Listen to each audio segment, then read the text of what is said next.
রাত পোহালেই কোরবানি ঈদ। বিশেষ দিনে সারা দেশে মুক্তি পাচ্ছে ঢালিউড সুপারস্টার শাকিব খানের তাণ্ডব। সিনেমাটিতে তার সঙ্গে জুটি বেঁধেছেন ছোট পর্দার আলোচিত অভিনেত্রী সাবিলা নূর। এ সিনেমার মাধ্যমে ঢাকাই সিনেমায় অভিষেক হতে যাচ্ছে এ অভিনেত্রীর। এরই মধ্যে সিনেমাটি বাংলাদেশ চলচ্চিত্র সার্টিফিকেশন বোর্ডের ছাড়পত্র পেয়েছে।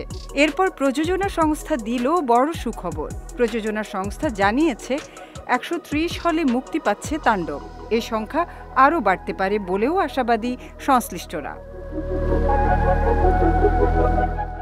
এরই মধ্যে মুক্তি পেয়েছে সিনেমাটির ফোরকাস্ট ও লিচুর বাগানে শিরোনামের একটি গান, যেখানে দর্শক মাতিয়েছেন শাকিব, সাবিলা ও জয়া আহসান।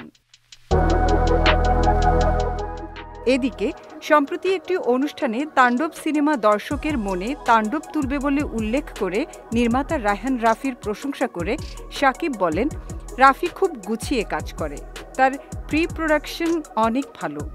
এটা রাফির সঙ্গে আমার দ্বিতীয় কাজ। ডাবিংয়ের সময় আমি যতটুকু দেখেছি আমার মনে হয়েছে রাফি এটা কি বানালো। তাণ্ডব অনেক পরিশ্রমের একটা সিনেমা। অ্যাকশন থ্রিলার নির্ভর এই সিনেমায় শাকিব, সাবিলা, জয়া ছাড়াও আরও অভিনয় করেছেন আফজাল হোসেন, শহীদুজ্জামান সেলিম, গাজী রাকায়েত, ফজলুর রহমান বাবু, ডাক্তার এজাজ, সালাউদ্দিন লাভলু, মুকিত জাকারিয়া, আদনান আদিব খান সহ অনেকে। তাণ্ডব প্রযোজনায় রয়েছে SVF alpha I entertainment limited. সহ প্রযোজনায় রয়েছে OTT প্ল্যাটফর্ম চরকি।